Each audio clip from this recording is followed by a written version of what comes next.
చెందామండి. హల్లెలూయా. మరి వారి కుటుంబాల కొరకు మీరు అనుదిన ప్రార్థనలో జ్ఞాపకం చేసుకుని ప్రార్థన చేయండి. లక్ష్మి గారి కుమార్తె భవానీ కొరకు, వారి భర్త గారి కొరకు మీరు ప్రార్థనలో జ్ఞాపకం చేసుకోండి. బలంగా ప్రార్థన చేయండి. లక్ష్మి గారు కూడా చాలా నీరసంగా ఉంటున్నారు. వారి కొరకు కూడా మీరు ప్రార్థనలో జ్ఞాపకం చేసుకోండి. అలాగనే హారికకు మరి జ్వరాన్ని దేవుడు ముట్టి స్వస్థపరిచి శక్తినిచ్చారు. అందును బట్టి దేవునికి మహిమ. ఆ కుటుంబం కొరకు కూడా మీరు ప్రార్థనలో జ్ఞాపకం చేసుకోండి. వాక్య జ్ఞానము చేద్దామండి. మరి కిందటి వారం ఏ వాక్యం చెప్పుకున్నాం గుర్తుందా? వాక్యం వినాలని ఆశగా ఉందండి. వాక్యం వినాలని ఆశగా ఉందా? దేవునికి మహిమ కలుగునుగాక. సిద్ధపాటుతో ఉన్నారా? ఒకసారి మీ పరిశుద్ధ గ్రంథాలని చేతి పెట్టుకోండి. ఆకాశం వైపుకి ఎత్తండి. ఎవరైతే దేవుని గ్రంథాన్ని తెచ్చుకున్నారో ఒకసారి చూస్తాను. పరిశుద్ధ గ్రంథం అందరూ కూడా తెచ్చుకోవాలి. ఇదొక మనకి ఆయుధము, ఖడ్గము. దేవునికి మహిమ కలుగును గాక. మన వాక్య భాగములో మొదటి మూల వాక్యాన్ని మనం చదువుకుని ఆ తర్వాత వాక్యాన్ని, ఈరోజు వాక్యం వెరీ గుడ్. దేవునికి స్తోత్రం. ఇన్నమ్మ కొలసి రాసిన పత్రిక 3వ అధ్యాయము. మరి తెలియని వారికి ఒకసారి తెలియచేద్దాం. కొలసి రాసిన పత్రిక 3వ అధ్యాయము 25వ వచనము. సహోదరు చదువుతారు, విందాం. అన్యాయము చేసిన వారికి తాను చేసిన అన్యాయము కొలది మరలా లభించదు, పక్షపాతము ఉండదు. అలాగనే గలతీ రాసిన పత్రిక 6వ అధ్యాయము 7వ వచనం. మోసపోకుడి, దేవుడు వెక్కిరింపబడడు, మనుష్యుడు ఏమి విత్తునో ఆ పంటనే కోయును. దేవునికి మహిమ కలుగును గాక. చిన్న ప్రార్థన. పరిశుద్ధానికి వందనాలు, స్తోత్రాలు. జీవము కలిగిన తండ్రి, జీవాధిపతి, నీకు స్తోత్రాలు ప్రభా. చదవబడిన వాక్యాన్ని విరిచి మాకు కొట్టించండి. మరి ఏ కోణంలోంచి నైనా ఎవరి ద్వారా మీరు మాతో మాట్లాడుతున్నారో మీరు మాట్లాడి మమ్మల్ని బలపరచమని, సంఘమును మీరు బలపరిచి కృప దయచేయమని తండ్రి. నీ మాట నైనా ప్రభా బయలు వెల్లుడి తోడనే వెలుగు కలిగినని నీ వాక్యం సెలవిచ్చింది ప్రభా. నీ మాటలు ప్రభా బయలు వెళ్తుండగా తండ్రి మా హృదయాలకు వెలుగునివ్వండి తండ్రి. నీ మాటలో శక్తి ఉంది, నీ మాటలో ప్రభావం ఉంది. విని వారికి, దాన్ని అపేక్షించే వారికి, దాని ఆశతో నేను అంగీకరించే వారిని అందరినీ దీవించి ఆస్వాదించి బలపరచమని, అయా నన్ను ప్రభా నీ ఆత్మతో నన్ను ఎత్తు పట్టుకోమని, కొలత లేని ఆత్మతో నింపి నడిపించమని, నన్ను సంపూర్ణంగా నీ సిలువ చాట మరుగుపరుచుకుని నీ కృప నాకు దయచేయమని స్తుతించి ప్రార్థించి యేసుక్రీస్తు నామములో అడిగి వేడుకుంటున్నాము తండ్రి. ఆమేన్.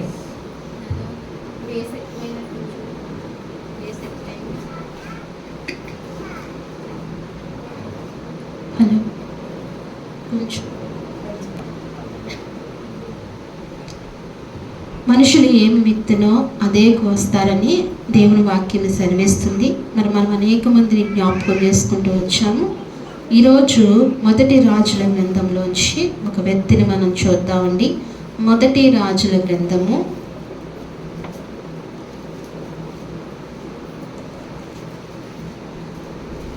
21వ అధ్యాయము. మొదటి రాజుల గ్రంథము 21వ అధ్యాయము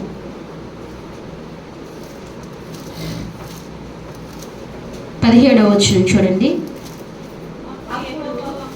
అప్పుడు యెహోవా వాక్కు తిష్బీయుడైన ఏలియాకు ప్రత్యక్షమై ఇలాగు సెలవిచ్చెను, నీవు లేచి షోమ్రోనులో ఉన్న ఇశ్రాయేలు రాజైన ఆహాబును ఎదుర్కొనుటకు బయలుదేరును. అతడు నాబోతు యొక్క ద్రాక్ష తోటలో ఉన్నాడు. అతడు దాన్ని స్వాధీనపరచుకొనబోను.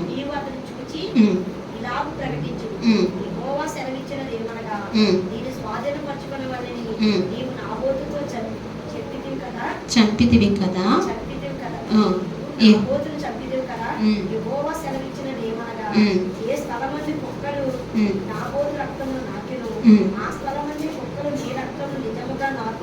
అతనితో చెప్పాను. చాలండి. ఇక్కడ మనం ఒక వ్యక్తిని మనం జ్ఞాపకం చేసుకుందాం. ఆహాబు అనే రాజుని. ఎవరండి? ఆహాబు అనే రాజు. ఇశ్రాయేలుకు అనేక మంది రాజులు ఉన్నారు కదా. ఒక్కొక్కరు మరణించిన తర్వాత ఒక్కొక్కరుగా అనేక మంది రాజులు. మొదటి రాజు ఎవరండి? సౌలు. సౌలు తర్వాత దావీదు. దావీదు తర్వాత సొలొమోను. సొలొమోను రాజు తర్వాత తన కుమారుడు ఆస. ఇలా ఒక్కొక్కరును రాజులు అవుతుండగా ఆహాబు రాజు, ఇలా దావీదు వంశంలోంచి వచ్చిన వాడి ఆహాబు, ఈయన కూడా ఒక రాజు, ఇశ్రాయేలుకు రాజు అయితే ఇతను ఒకటి ఆశించి ఒక వ్యక్తిని చంపాడు. ఏం ఆశించండి? ఏం ఆశించి? ద్రాక్ష తోటను ఆశించి. ఏంటండి?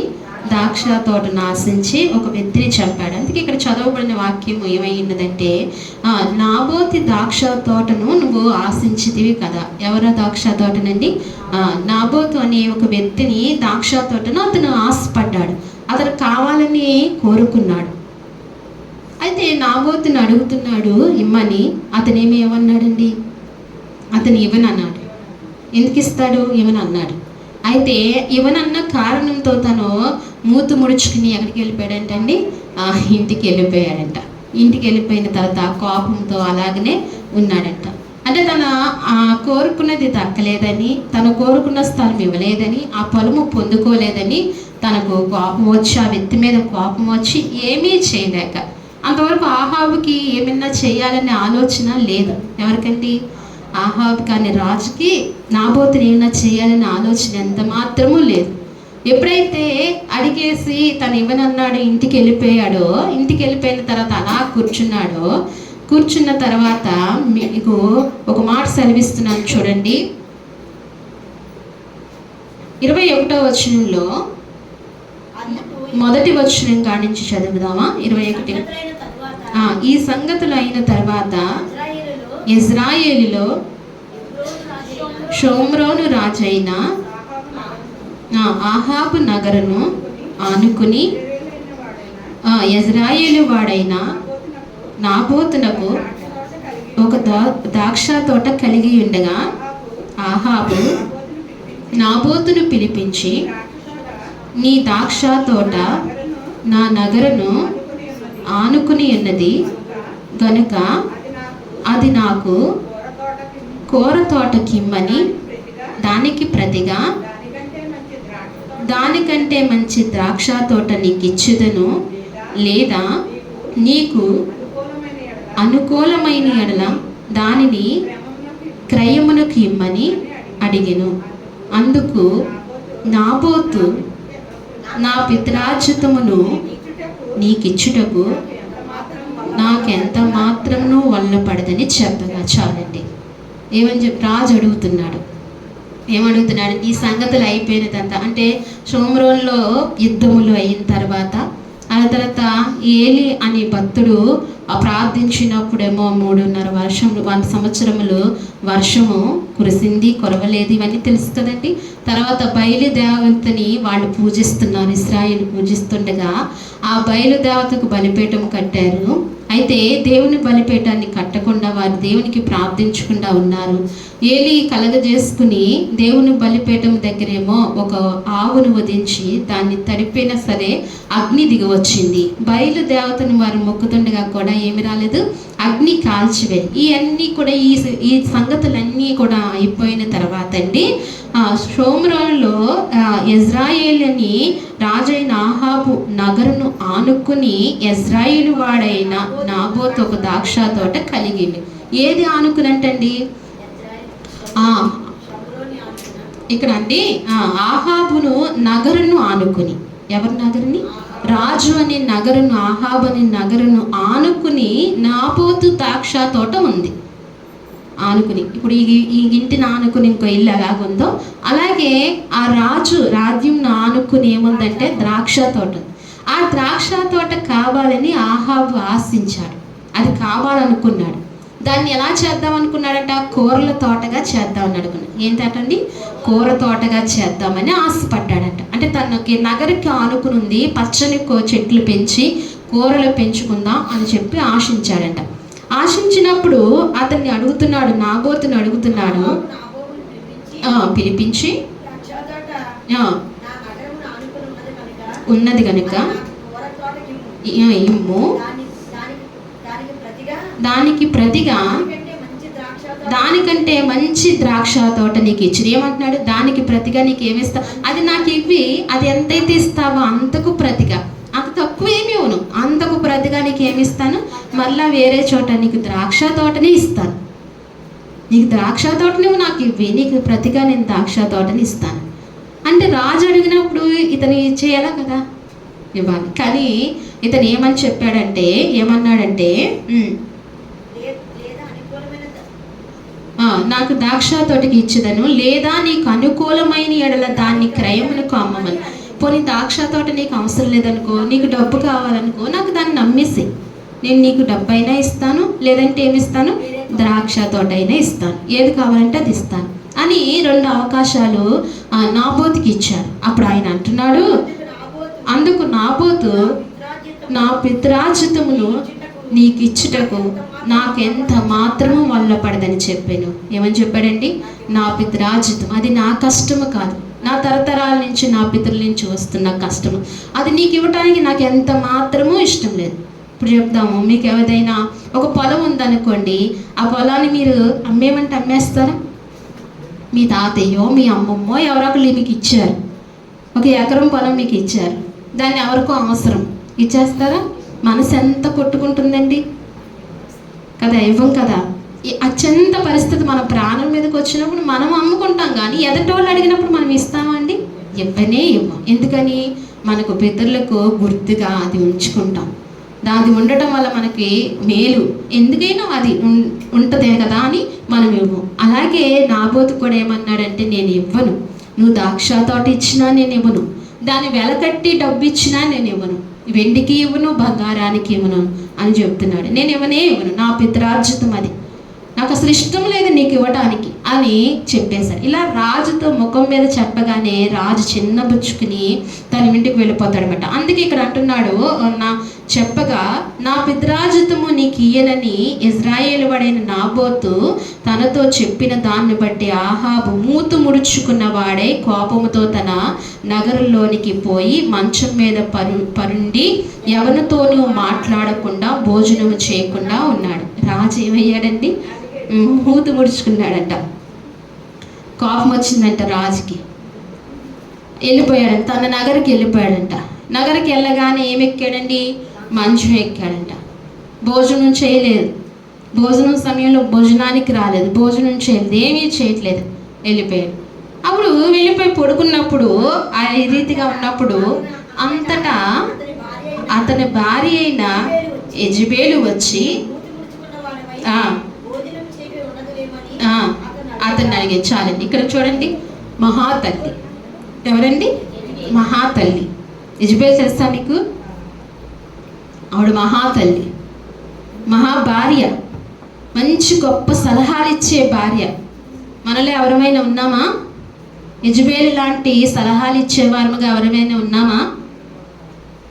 జాగ్రత్తగా చూసుకోవాలి, ఎలాంటి సలహాలు ఇస్తున్నామో మనం, ఎలాంటి నడిపింపులో నడిపిస్తున్నామో మన కుటుంబాన్ని, మన భర్తల్ని. యెజబేలు ఆహాబుకి ఎలాంటి సలహా ఇచ్చిందో తెలుసు? అసలు పాపం ఆహాబుకి ఆలోచన రాలేదు. అసలు ఆహాబు దేవుని దృష్టిలో చెడుతనం నడిచిన వాడు. ఎవరండి? తన పితరుల వలె చెడుతనాన్ని నడిచిన వారు ఆహాబు.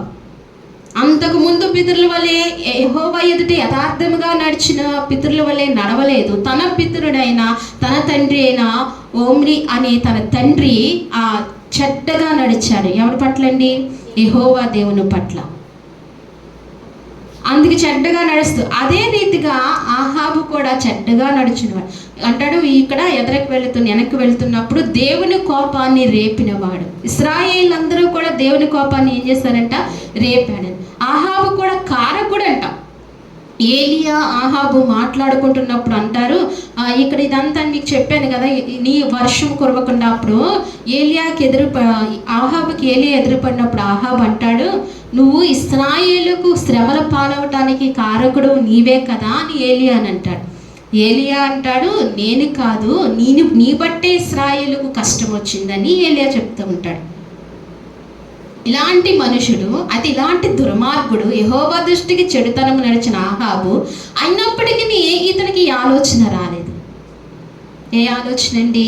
ఏ ఆలోచన అంటే ఇక్కడ తన భార్య ఇచ్చిన ఆలోచన ఆహాబుకి రాలేదు. అయితే ఇక్కడ అంటుంది, తన భార్య ఏమంటుందంటే అడగగా ఆమెతో ఇట్లా, నేను నీ ద్రాక్ష తోట క్రయమునకు నాకిమ్మని, లేక నీకు అనుకూలమైన ఎడల దానికి మారుగా మరి యొక్క ద్రాక్ష తోట నీకు ఇచ్చేదనని యెజ్రెయేలీయుడైన నాబోతుతో నేను చెప్పగా, అతడు నా ద్రాక్ష తోట నీకియ్యను అనెను. అక్కడ జరిగిన సంగతి అంతా ఎవరికి చెప్పాడు? క్షుణ్ణంగా పోసుకూర్చున్నట్టు ఎవరికి చెప్పారండి? ఆ యెజబెల్ అనే భార్యకి తనకు చెప్తూ వచ్చాడు. అందుకు అతని భార్య అయిన యెజబెలు, ఇశ్రాయేల్లో నీవిప్పుడు రాజ్య పరిపాలన చేయాలి. ఏమడుగుతుందో చూడండి, ఏమడుగుతుందండి? ఏమడుగుతుంది? ఇశ్రాయేల్లో నువ్వు రాజ్య పరిపాలన చేయట్లేదా? ఎక్కేస్తుంది. ఏమని? నువ్వు రాజ్య పరిపాలన చేయట్లేదా? నువ్వెవరివి? ఇశ్రాయేలుకి ఎవరివి నువ్వు? ఇశ్రాయేలుకి రాజువి. ఇదంతా నీ స్వాధీనంలో ఉంది. ఇది నీ అంతా నీ ఇష్టం. ఇది మనుషులంతా నీ చేతిలో ఉన్నారు. నువ్వు రాజ్య పరిపాలన చేస్తున్నావు కదా అని ఏం చేస్తుందండి? ఎక్కేస్తుంది. లేచి భోజనము చేసి మనసులో సంతోషంగా ఉండుము, నేనే నీకు ఇప్పించేదని అతనితో చెప్పి. ఏం చెప్తుందండి? నేనే నీకు ఇప్పిస్తాను. రాజెవరు? ఆహాబు. తన భార్య ఏం చెప్తుంది? నీకెందుకు, నువ్వు సంతోషంగా భోంచేయి, నువ్వు అసలు దిగులు పడకు, నువ్వు మంచం దిగి సంతోషంగా భోంచేయి, నువ్వు రాజువి, ఇశ్రాయేలు అందరూ నీ చేతిలో ఉన్నారు, స్థలం అంతా నీదే, ఎందుకు నువ్వు ధైర్యంగా ఉండు, సంతోషంగా ఉండు, నేను నీకు ఇప్పిస్తాను అని అనగానే అతను ఏం చేస్తాడు? తిరిగి లేచి భోజనం చేస్తాడు. చెప్పి అతని భార్య అయిన యెజబెలు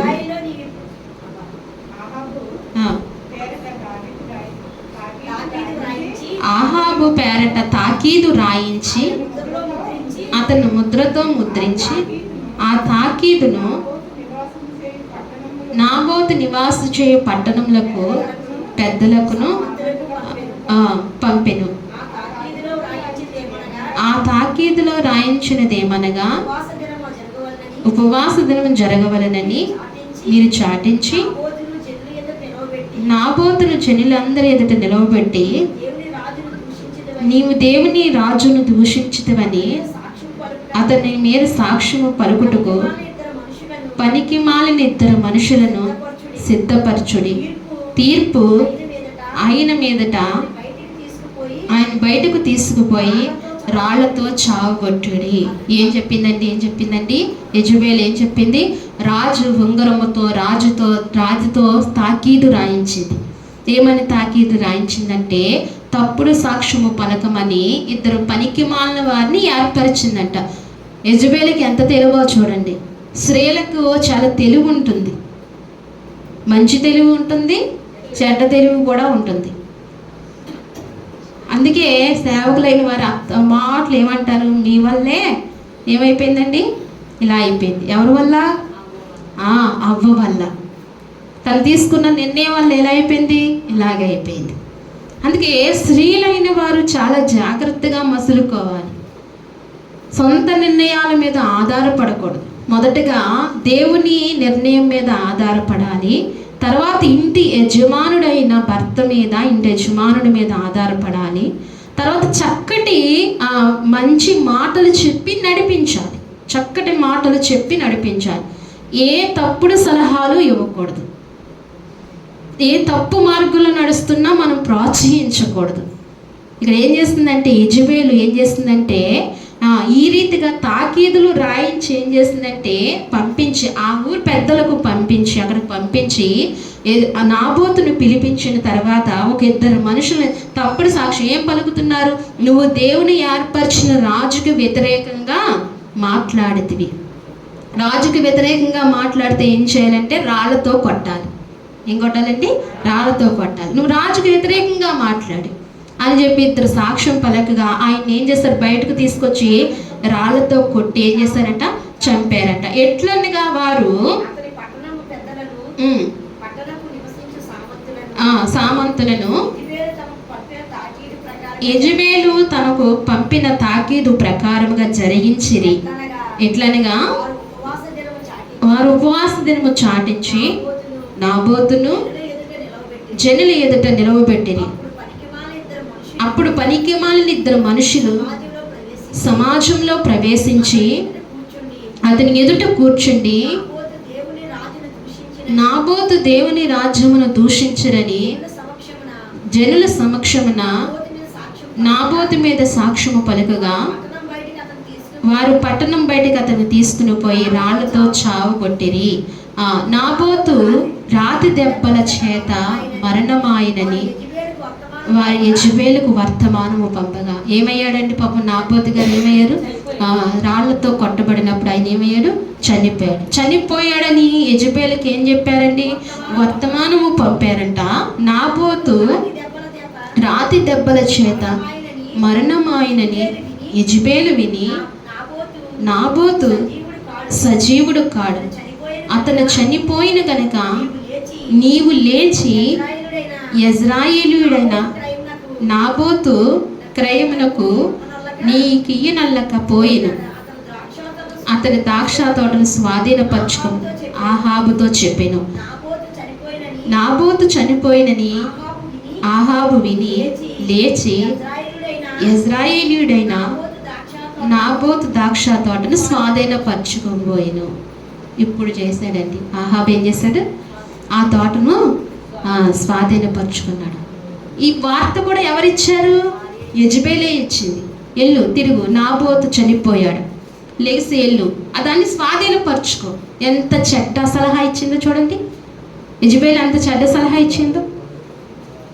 ఒకవేళ ఏం చెప్పాలి, తను ఏం చెప్పాలి? ఏమనన్నాడా? సర్లే మరలా బ్రతిమాలుదాంలే, లేకపోతే ఇంకోటి చోట మనం కూర తోట వేసుకుందాంలే అని చెప్పాలా లేదా? అలా చెప్పకుండా ఏం చెప్పిందంటే, ఈమె కూడా యెజబెలు కూడా ఒక రాజకుమార్తె. ఎవరండి? ఒక రాజకుమార్తె యెజబెలు కూడా. ఇశ్రాయేలు రాజకుమార్తె అయినప్పటికీ ఏ సలహా ఇచ్చిందండి? తప్పుడు. యెజబెలు ఆత్మ ఉందేమో అని కూడా పరిశుద్ధ గ్రంథంలో చూసుకోమని చెప్తుంది. యెజబెలు ఆత్మ ఒకవేళ సంఘంలో నడుస్తుందేమో, యెజబెలు ఆత్మ కుటుంబంలో నడుస్తున్నాయేమో, జాగ్రత్తగా ఏం చేయాలంటండి? చూసుకోవాలంట.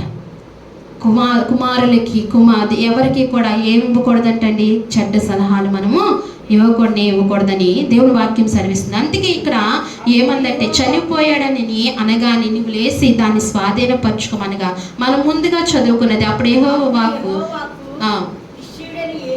ఏలియాకు ఎవరికి ప్రత్యక్షమైన? ప్రవక్త అయిన ఏలియాకు ప్రత్యక్షమే. దేవుడు ఏం చేస్తాడంటే, ఏలియాకు ప్రత్యక్షమే, నువ్వు వెంటనే ఆహాబు వద్దకు వెళ్ళు, తన యొద్దకు వెళ్ళి నువ్వు ఈ మాటలు చెప్పు. ఏ మాటలు చెప్పంటే, ఏ మాటలు చెప్పమంటానండి? నీవు లేచి షోమ్రోనులో ఉన్న ఇశ్రాయేలు రాజైన ఆహాబుని ఎదుర్కొనుటకు బయలుదేరుము. అతడు నాబోతు యొక్క ద్రాక్ష తోటలో ఉన్నాడు, అతడు దాన్ని స్వాధీనపరచుకునబోయెను. నీవు అతని చూసి ఇలాగూ ప్రకటించుము, యెహోవా సెలవిచ్చినది ఏమనగా, నీది స్వాధీనపరచుకునవలెనని నీవు నాబోతుని చంపిది. ఎవరికి తెలిసిందండి? ఎవరికి తెలిసింది? ఏలియా భక్తుడికి తెలిసింది. ఈ మాట ఎవరు తెలియజేశారు? దేవుడు తెలియజేశారు ఏలియా భక్తునికి. ఏలియా భక్తుడు ఎక్కడో ఉన్నాడు, దేవుని వాక్కు ప్రత్యక్షమయ్యి ఏలియా ప్రవక్తకు ఏం చేస్తుందంటండి? తెలియజేస్తుంది. దేవుడు తెలియజేస్తాడు. దేవునితో సహవాసం చేసిన వారికి దేవుడు ఏం చేస్తాడండి? తెలియజేస్తాడు. నువ్వు వెళ్ళు, అతను ఎక్కడున్నాడు? ఆ పొలంలోనే ఉన్నాడు. ఆహాబు అనే రాజు ఎక్కడున్నాడండి? ఆ పొలంలో ఉన్నాడు. ఆ పొలం దగ్గరికి నువ్వు వెళ్ళు, నాబోతు పొలం దగ్గరికి వెళ్ళు, అక్కడ ఆహాబు నీకు కనిపిస్తాడు. నేను చెప్పిన మాటలన్నీ కూడా ఆహాబుకు నువ్వు తెలియచేయి, చెప్పు అని చెబుతూ ఇక్కడ అంటున్నాడు, ఇలాగూ ప్రకటించుము, యెహోవా సెలవిచ్చినది ఏమనగా, దీన్ని స్వాధీనపరచుకున్న వలనని నీవు నాబోతుని చంపిదివి కదా. యెహోవా సెలవిచ్చినది ఏమనగా, ఏ స్థలమందు కుక్కలు నాబోతు రక్తమును నాకెనో ఆ స్థలమందే కుక్కలు నీ రక్తము నిజముగా నాకునని అతనితో చెప్పాను. మొదటి రోజుని, తన స్వాధీనపరచుకోబో రోజుని దేవుని వాక్కు బయలు వెళ్ళింది. ఆహాబుతో మాట్లాడుతుంది. నువ్వు దుష్కార్యము చేశావు, ఒక మనిషిని అన్యాయంగా చంపావు, చాలా విరుద్ధంగా, ఇశ్రాయేలుకు దేవునికి విరుద్ధంగా నడిచావు. నువ్వు అతన్ని చంపావు. కానీ నువ్వు ఏ రకంగా నాబోతుని చంపావో, ఏ రకంగా ఏ స్థలమందు నాబోతు రక్తము కుక్కలు నాకినివో అక్కడనే నీ రక్తము కూడా కుక్కలు నాకుతాయని తిష్బీడైన ఏలియా భక్తుడు, ఏలియా ప్రవక్త తెలియచేయగానే ఆహాబుకు భయం వేసింది. ఏం వేసిందండి? ఆహాబుకు భయం వేసింది. అంతటా ఆహాబు ఏలియాను చూచి, నా పగవాడ, నీ చేతిలో నేను చిక్కబడినా అని పలుకగా, ఏలియా, చూడండి ఒకసారి, ఏలియా ఎవరండి? ఏలియా ఎవరండి? ప్రవక్త. ప్రవక్త అంటండి ఆహాబుకి ఏమయ్యాడంట? పగవాడయ్యాడంట, శత్రువు అయ్యాడంట. చూడండి, దేవుని ఏర్పరచుకున్న ప్రవక్త మీద శత్రువుగా ఉండొచ్చా? ఏమైపోయాడు? శత్రువు అయ్యాడు. అంతకు ముందు నుంచి శత్రువుగానే చూస్తున్నాడు. ఎవరిని? ప్రవక్తలందరినీ చంపారు. ఏలియా భక్తుడు ఒక్కడే తప్పించుకున్నాడు. దీనికి ఏమొచ్చిందండి? ఈయనకు, ఆహాబుకి ఏమొస్తుంది? ఆయన మీద, ఏలియా భక్తుడి మీద ఏమొస్తుంది? ఆ ప్రవక్త మీద కోపం వస్తుంది. నా శత్రువు అయిన ఏలియా అని చెప్తూ ఇక్కడ అంటున్నాడు కదా. ఏమంటున్నాడు? నా పగవాడి చేతిలో అని పలకగా, ఏలియా ఇట్లా, నేను యెహోవా దృష్టికి కీడు చేయుటకు గనుక నా చేతిలో నువ్వు చిక్కితివి.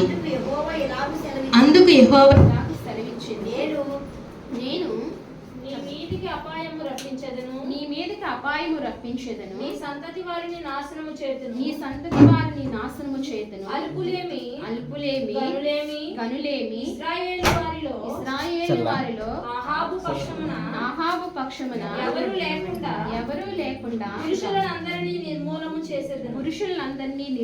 చేసేదను. ఇశ్రాయేలు వారు పాపము చేయుటకు నీవు కారకుడవై నాకు కోపము పుట్టించితివి గనుక నెబోతు కుమారుడైన యెరోబాము కుటుంబమునకు అహియా కుమారుడైన బర్షా కుటుంబమునకు నేను చేసినట్లు నీ కుటుంబమునకు చేయదని యెహోవా సెలవిస్తున్నాడు. ఎవరితో సెలవిస్తున్నాడండి?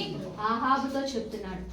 నేను నెబోతు కుటుంబానికి చేసినట్లుగా వారు నాశనం అయిపోయినట్లుగా నీ కుటుంబం కూడా ఏమవుతుందంటే, ఎందుకు నాశనం అవుతుందంటే నువ్వు ఎవరిని చంపావు? నాబోతుని చంపావు.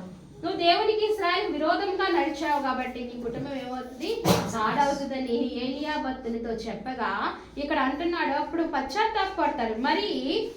మరియు యెజబేలు గూర్చి యెహోవా సెలవిచ్చినది ఏమనగా, యెజ్రాయేలు ప్రాకారం యొద్ద కుక్కలు యెజబేలును తినివేయును. ఇక్కడ చూడండి, నాబోతుని ఏం చెప్పాడు? ఏలి ఏం చెప్పాడు? కుక్కలు అతన్ని ఎలాగైతే నాటి, నీ రక్తం కూడా ఆ స్థలంలో అలాగే నాకుతాయి. అలాగే మళ్ళీ తన భార్యని యెజబేలును కూడా విడిచిపెట్టలేదు. ఏమంటున్నాడు? యెజబేలు కూడా చెప్తున్నాడు ఇక్కడ, కుక్కలు తినివేస్తాయి. నిజంగా యెజబేలు చనిపోయినప్పుడు అండి తన మాంసం ఎక్కడా పక్షులు తినివేస్తున్నాడు. తన మాంసం ఎక్కడా కనిపించలేదు. ఇక్కడ అంటున్నాడు చూడండి, పట్టణమందు చచ్చు ఆహాబు సంబంధికులు కుక్కలు తినివేయును. బయట భూములలో చచ్చిన వారిని ఆకాశ పక్షులు తినివేయనని చెప్పాను. తన భార్య అయిన యెజబేలు ప్రేరేపణ చేత యెహోవా దృష్టికి కీడు చేయు తనను నమ్ముకొనిన ఆహాబు వంటి వాడు ఎవడనూ లేడు. ఇశ్రాయేలు ఎదుట గెలవకుండా యెహోవా వెళ్ళగొట్టిన అమోరీలు. ఇక్కడ అంటున్నాడు చూడండి, తన భార్య అయిన యెజబేలు మాట విని తన అమ్ముకున్న తన వంటి ఆహాబు వంటి ఇశ్రాయేలులో ఎవరు లేరు. భార్య మాట విని, ఇంతవరకు ఏ రాజు కూడా భార్య మాట విని చెడిపోయిన వ్యక్తులు ఎవరు లేరు. ఎవరున్నారండి? ఆహాబు అనే వ్యక్తి రాజు ఉన్నాడు. ఎవరి మాట విన్నాడండి? తన భార్య. మంచి మాట అయితే వినొచ్చు. ఏ మాట విన్నాడు? చెడ్డ మాట విన్నాడు. అది మంచో చెడో వివేచన లేకుండా రాజు పరిపాలన చేస్తున్నాడు ఇశ్రాయేలుని. చెడ్డ మాట వింటున్నాడు. అందుకని తను నాబోతుని చంపాడు. ఆ శిక్షా విధి ఎవరికి వచ్చిందంట? నాబోతుకి, నాబోతు భార్య యెజబెలుకి కూడా అదే విధిగా కలిగింది. కానీ నా ఆహాబు ఏం చేశాడంటే పశ్చాత్తాపడ్డాడు. ఆహాబు ఏం చేశాడు? చివరి వచనంలో ఉంటుంది చూడండి. అతను ఏం చేశాడంటే పశ్చాత్తాపడుతూ వచ్చాడు. కొద్ది కాలము ఆ శిక్ష తొలగింపబడింది. ఆహాబు ఆ మాట విని తన వస్త్రమును చింపుకొని గోనె పట్టలు కట్టుకుని ఉపవాసం ఉండి గోనె పట్ట మీద పరుండి వ్యాఖ్యలు పడుచుండగా యెహోవా వాక్కు తిష్బీయుడైన ఏలియాకు ప్రత్యక్షమై ఇలాగు సెలవిచ్చెను, ఆహాబు నాకు భయపడి వినయముగా ప్రవర్తించుట చూచితివా? నాకు భయపడి వినయముగా ప్రవర్తించుట చేత అపాయము అతని కాలమందు సంభవింపకుండా ఆపి అతని కుమారుని కాలమందు అతనందరికీ నేను దాన్ని చేశాను. ఆహాబు ఏం చేశాడంటే తప్పంతా చేసేసాడు. చేసిన తర్వాత ఏలియా భర్త మీద తిరగబడిన తర్వాత ఖచ్చితంగా జరుగుతుందని ఏలియా చెప్పాడు. ఎందుకంటే దేవుని వాక్కు కాబట్టి చెప్పాడు. చెప్పిన తర్వాత తన హృదయంలో పశ్చాత్తాపం కలిగింది. పశ్చాత్తాపం కలిగిన తర్వాత తను ఏం చేస్తాడంటే వినయ మనసుతో, వినయ మనసుతో విధేయతతో ఎవరిని ఇప్పుడు జీవము కలిగిన యెహోవాను వేడుకుంటున్నాడు. ఏమని వేడుకుంటున్నాడంటే నన్ను క్షమించు దేవా అని వేడుకున్నాడేమో. నా పాపములు క్షమించు దేవా, నా మీద ఉన్న మరణ శిక్షను తొలగించి దేవా అని వేడుకున్నాడు. ఏ పట్ట కట్టుకునంట? గోనె పట్ట కట్టుకుని. ఆహాబు వంటి పాపములు మనం చేయకపోయినా మనకు తెలిసి పాపములు మనం అంటుకుంటున్నాయి కాబట్టి మనము కూడా ఏం చేయాలండి? సంవత్సరములకు ముమ్మారు ఉపవాస ప్రార్థనలు చేయాలంట. ఎన్నిసార్లండి? చేసుకోవాలంట. ఎందుకంటే మనకు తెలియని దోషములు ఒకవేళ మనకు అంటుకుంటే దాన్ని ఏం చేస్తాడు? తప్పిస్తాడు. ఇంత అవిధేయుడైన ఆహాబుని దేవుడు తప్పించాడా లేదా? కొద్ది కాలము తప్పించాడు. ఆ శిక్ష అనుభవించవలసిందే ఖచ్చితంగా. కానీ తన బ్రతుకులో కొంచెం కాలం ఏం చేస్తాడు? వ్యవధి ఇచ్చాడు, తప్పించాడు. ఉపవాస ప్రార్థన ద్వారా ఏ కీడుదైనా ఏం చేస్తాడంటే తప్పింపబడతాయి. ఇది బాగా జ్ఞాపకం చేసుకోవాలి. బాగా ఏ కీడైనా తప్పించబడుతుంది దేని ద్వారా అండి? ఉపవాస ప్రార్థన.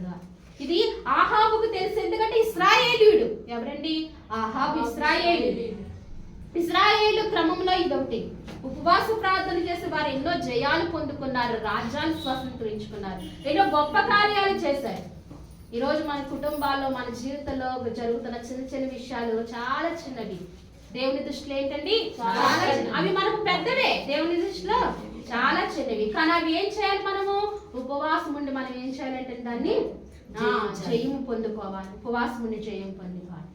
ఉపవాస దినం చాటించాలి. అయితే అది కాదు కానీ సందర్భము ఇక్కడ ఆహాబనే ఆ రాజు తన నాబోతుని చంపిన రీతిగా ఆ శిక్షా విధి తన మీదకి వచ్చింది. అయితే చివరకు కనికరింపబడ్డాడు అని చెప్పి దేవుడు ఏం చేశాడంటే తన ఏలియా ప్రవక్త ద్వారా అంటాడు, భయపడి అతని వినయ ప్రవర్తన చేత. ఏ ప్రవర్తన అంటే దేవుడి సన్నిధిలో ఏ ప్రవర్తన ఉండాలి?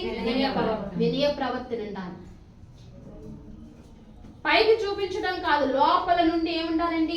వినయం ఉండాలి. పైకి చూపించినంత మాత్రాన ప్రయోజనం ఏమీ లేదు. దేవుని కార్యాలు మనం ఏమి పొందుకోవాలి. ఎక్కడ ఉండాలి? వినయం లోపల ఉండాలి. వినయ మనసు లోపల ఉండాలి.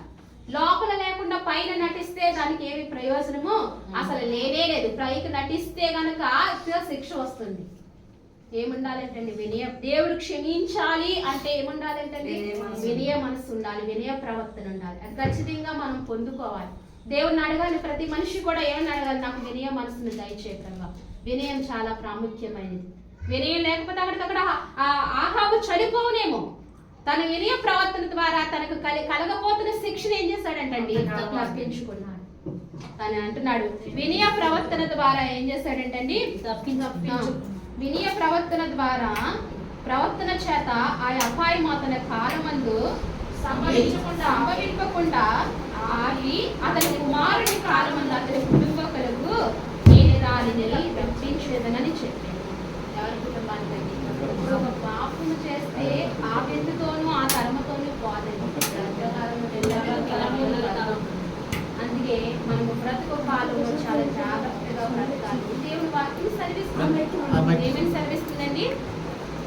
మనం బ్రతుకు కాలంలో చాలా జాగ్రత్తగా బ్రతకాలి. ఎందుకంటే అది మనతో కాదు కానీ మన తరతరాలు కూడా ఏం చేస్తుందంటండి, వెంబడిస్తుందండి. ఇక్కడ ఆహాబుకి అదే అంటున్నాడు, అతని కుమారుని కాలం మందు అతని కుటుంబకుల మీదకు నేను దానిని రప్పించేదను. ఒక అవిధేయత ఎంత వెంటాడుతుందో చూడండి, ఒక అవిధేయత ఎంత వెంటాడుతుందో. మనం మనతో పోతే అనుకుంటాం కదా, మనతో పోదంట. మన కుటుంబంలో పిల్లల మీదకి ఏమవుతుంది, అది ఏలుబడి చేస్తుంది. అందుకనే దేవుని ఏం చేయాలి, దేవుని క్షమించమని అడగాలి. అయితే ఈ ఆహాబుకు మరణం ఎట్లా వచ్చిందంటే ఒకసారి చూద్దాము. అదే మొదటి రాజుల గ్రంథము 22వ అధ్యాయము 38వ వచనం చూడండి.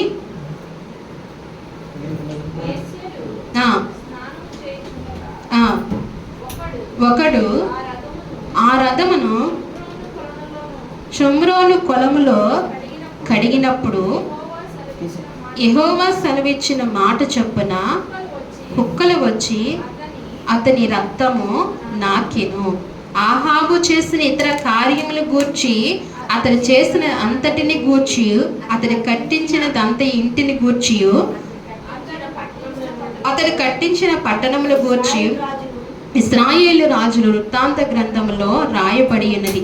ఆహాబు తన పితరులతో కూడా నిద్రించగా అతని కుమారుని అహాజియా అతనుకు మారుగా రాజు అయ్యను. చూసారా, ఆహాబు ఏమయ్యాడండి, ఆహాబు ఏమయ్యాడు ఇక్కడ, ఆహాబు ఏమయ్యాడండి ఇక్కడ, చనిపోయాడు. ఏమయ్యాడండి, ఎలా చనిపోయాడంటే యుద్ధంలో తన యుద్ధము రథము మీద ఉండగా తన ఈటె గుచ్చుకుని తన రక్తముతో రథమంతా కూడా తడిచిపోయింది. రథమంతా ఏమైపోయింది, ఆహాబు రక్తం ద్వారా రథమంతా కూడా తడిచిపోయి గడ్డలు కట్టి అంటే. అప్పుడు వేసేరు స్నానం చేస్తున్న అక్కడికి వచ్చి ఆ రథము కడుగుతుండగా కుక్కలు ఆ రక్తాన్ని ఏమవుతున్నాయంటని నాకుతున్నాయి. మనుషుడు ఏమి విత్తుతాడో అదే కోస్తాడు. జాగ్రత్త సుమి, మనుషుడు విత్తుతాడో అదే కోస్తాడు. అందుకే అపకీర్తి విత్తకూడదు, వెంటనే జరగవు, కొన్ని ఆలస్యముగా జరుగుతూ ఉంటాయి. ఏమి విత్తకూడదండి, అన్యాయం అనేది విత్తకూడదు. ఆహాబు ఏం చేశాడు, చాలా అన్యాయం చేశాడు నాబోతుకి. దాని చివరికి ఏమైందండి, అతను ఏ రీతిగా అయితే అన్యాయం చేశాడో అదే రీతిగా తన సిచ్యువేషన్ కూడా, తన మరణం కూడా ఏమైంది, అదే రీతిగా జరుగుతూ వచ్చింది. అందుకనే ఇక్కడ 2వ రాజుల గ్రంథంలో కూడా, 2వ రాజుల గ్రంథము 9వ అధ్యాయము వాక్యం అర్థమవుతుందండి, అర్థమవుతున్న వారు దేవునికి మహిమ చెల్లించండి. వాక్యాన్ని అర్థం చేసుకోవాలి. 2వ రాజుల గ్రంథము 9వ అధ్యాయము. ఎందుకంటే నేను వివరణ ప్రతిదీ కూడా మీకు తేలిక అర్థం కావడానికి చక్కగా అధ్యాయం అంతా చదివి వినిపిస్తున్నాను, మీకు అర్థం కావాలని. 2వ రాజుల గ్రంథము 9వ అధ్యాయం 21వ వచనం చూడండి. రథము సిద్ధము చేయమని యెహోరాము సెలవీగా వారు అతని రథము సిద్ధము చేసిరి. అప్పుడు ఇశ్రాయేలు రాజైన యెహోరామును యూదా రాజైన అజర్యాను తమ తమ రథములు ఎక్కి యెహూను కలుసుకునబోయి నాబోతు భూభాగమందు అతన్ని ఎదుర్కొనిరి. అంతటా యెహోరాము యెహూను చూచి యెహూ సమాధానము అని అతడికి అడగగా, యెహూ నీ తల్లి అయిన యెజబేలు జారత్వమును చిల్లంగితనమును ఇంత అపరిచితమై ఉండగా సమాధానం ఎక్కడి నుండి వచ్చును? రథము తిప్పి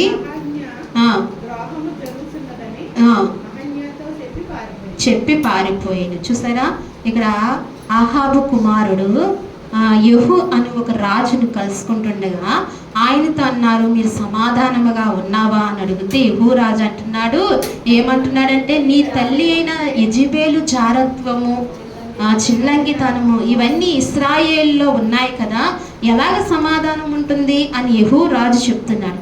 ఇవన్నీ ఎవరు తీసుకొచ్చారండి? యెజబేలు ఒక స్త్రీ తీసుకొచ్చింది. ఏం తీసుకొచ్చింది? జాగ్రత్త, సంఘంలో జారత్వం కూడా కలుగుతుంది. అందుకే యెజబెలు ఆత్మ ఉందేమో చూసుకోమని హెచ్చరిస్తూ ఉంటుంది దేవుని వాక్యం. ఏముండకూడదంట? జారత్వం ఉందంటే అది ఏ ఆత్మ? యెజబెలు ఆత్మ, ఖచ్చితంగా యెజబెలు ఆత్మ. చిల్లంగితనము అంటే ఏంటండి?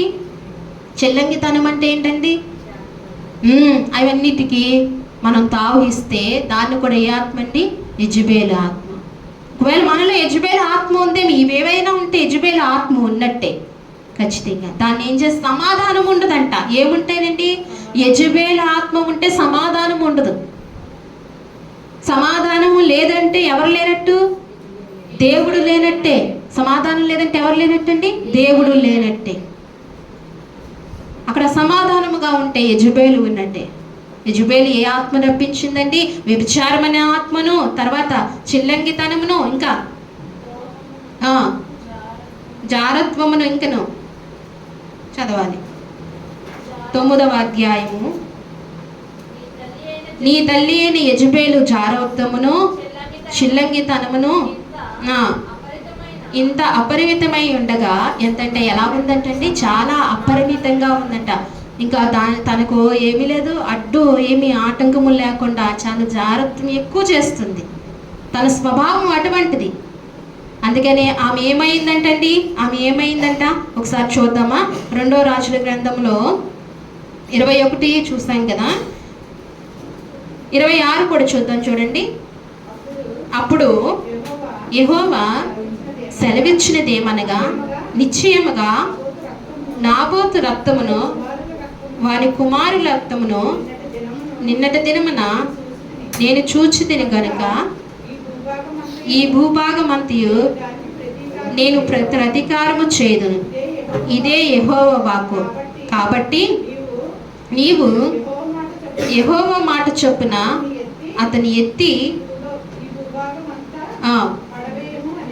పడవేమో అనిను.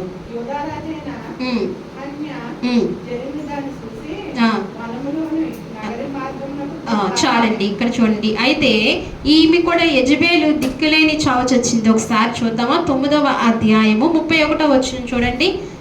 ఈమె ఏమైందంట? 31 అండి. యెహూ గుమ్మము ద్వారా ప్రవేశించెను. ఆమె అతన్ని చూచి, నీ యజమాని చంపినవాడా, జిమ్మి వంటి వాడా, నీవు సమాధానంగా వచ్చుచున్నావా అని అడగగా, అతని తల ఎత్తి కిటికీలు తట్టు చూచి, నా పక్షమందున్న వారు ఎవరని అడగగా, 2-3 పరిచారకులు పై నుండి చాలండి. ఇక్కడ చూడండి. యెహూని కిటికీ గుండా చూస్తుంది. ఆహాబు చనిపోయాడు, రక్త ముక్కలు నాకిని. తర్వాత యెజబెలు పై నుండి ఎక్కడి నుండి చూస్తుందంట? కిటికీలలో నుండి కిందగా చూస్తుందంట. అప్పుడు యెహూ అనే రాజు వస్తున్నాడు. వచ్చినప్పుడు సమాధానంగా వస్తున్నావా అని ఇక్కడ అడుగుతుంది. ఏమని అడుగుతుందంట?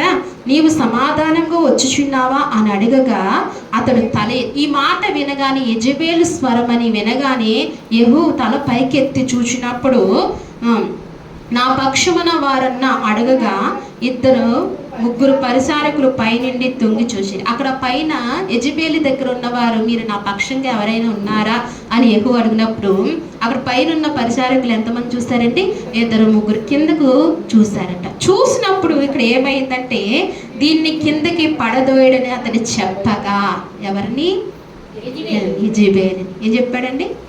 దీన్ని కిందకి పడదోయండి అని చెప్పగా, వారు ఏం చేస్తారు? వెంటనే వారు దాన్ని కిందికి పడదోసినందున దాని రక్తములో కొంత గోడ మీదను గుర్రముల మీదను చిందెను. మరియు గుర్రముల చేత అతడు దాన్ని తొక్కించెను. అతడు లోపల ప్రవేశించి అన్నపానమున చేసిన తర్వాత, రాజు కుమార్తె గనుక మీరు వెళ్ళి దానిని మర్యాద పూర్వకంగా సమాధి చేయండి అని చెప్తాడు. ఆజ్ఞ ఇచ్చాడు. చూసారా? ఈ యెజబెలు అలా చనిపోయిందండి. దీన్ని కిందకి తోసేయండి అనగానే, పడగానే దాని రక్తం ఎక్కడెక్కడ చిందింది? రథముల మీద, గుర్రముల మీద, గోడల మీద చిందింది. తర్వాత తన మాంసం అంతా కూడా కుక్కలు తినివేసి, పక్షులు తినివేసి తన్ని మర్యాద, ఈమె రాజకుమార్తె గనుక కనీసం లాస్ట్లో తన మర్యాద పూర్వకంగా సమాధి చేయండి యెహూ రాజు ఆజ్ఞాపిస్తే తన తల ఏదో దొరికిందండి. కొంచెం దొరికినప్పుడు వారి పితరుల సమాధి దగ్గరికి వెళ్ళి దాన్ని పూడ్చారు. ఇప్పుడు ఆహాబు ఎలా చనిపోయాడు, యెజబెల్ ఎలా చనిపోయిందండి? ఆహాబు ఎలా చనిపోయాడు? యుద్ధములో రథముల మీద తన ఈటి గుచ్చుకుని రక్తము కారుతూ, ఆ రథము నిండా రక్తం. అంటే కొంచెం పశ్చాత్తాపం, లేదా యాసిడ్గా తను ఎలా చంపాడో అలాగనే చనిపోరు. కానీ దేవుడికి క్షమాపణ కొద్దిగా వచ్చింది కాబట్టి అతను ఆలస్యంగా చనిపోయాడు. ఆ రథములు కుక్కలు నాకిని, తన రక్తము కుక్కలు నాకిని. అయితే యెజబెలు మాంసమును కుక్కలు తినివేసిని. సలహా ఇచ్చింది కదండి. ఏమిచ్చింది? సలహా ఇచ్చింది. ఇంకా ఆహాబు కుమారులందరూ కూడా ఈ రీతిగానే దేవుని శాపము తరుముతూ వచ్చింది. అందుకే ఇక్కడ మొదటగా మనం చదివింది, ఏం విత్తుతామో అదే కోస్తాం, దేవుడు వెక్కిరింపబడడు అని చెప్పి దేవుని వాక్యం సెలవిస్తుంది. అలాగనే ఇంకొక మాట చూసుకుని ఈ వాక్యాన్ని మనం ముగించుకుందామండి. నూతన నిబంధనలు ఇంతవరకు నేను ఎన్ని వారాల నుంచి దీన్ని కొనసాగిస్తున్నాను, మీరు ఎవరికైనా గుర్తుందా? కొన్ని వారముల నుండి, కొన్ని నెలల నుండి దీన్ని కొనసాగిస్తున్నాను కదా. మధ్య మధ్యలో గ్యాప్ వచ్చినా కొన్ని నెలల నుండి దీన్ని చెప్తున్నాను. ఇంతవరకు చెప్పినవన్నీ పాత నిబంధనలో వ్యక్తులనే నేను మీకు మధ్య ఉంచాను. అయితే ఇప్పుడు కొత్త నిబంధనలో ఒక వ్యక్తిని మీ మధ్య ఉంచుతాను. మత్తయి సువార్త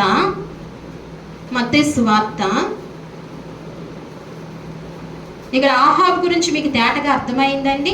అర్థమైంది కదా. యెజబెలు గురించి, ఆహాబు గురించి. యెజబెలు భార్య ఎవరు? ఆహాబు భార్య ఎవరు? యెజబెలు భర్త ఎవరు? గుర్తుపెట్టుకోవాలి కదండి. ఆహాబు ఎవరు? రాజు, ఇశ్రాయేలు రాజు కదా. మత్తయి సువార్త 26వ వచనం, 26, 14వ వచనం చూడండి.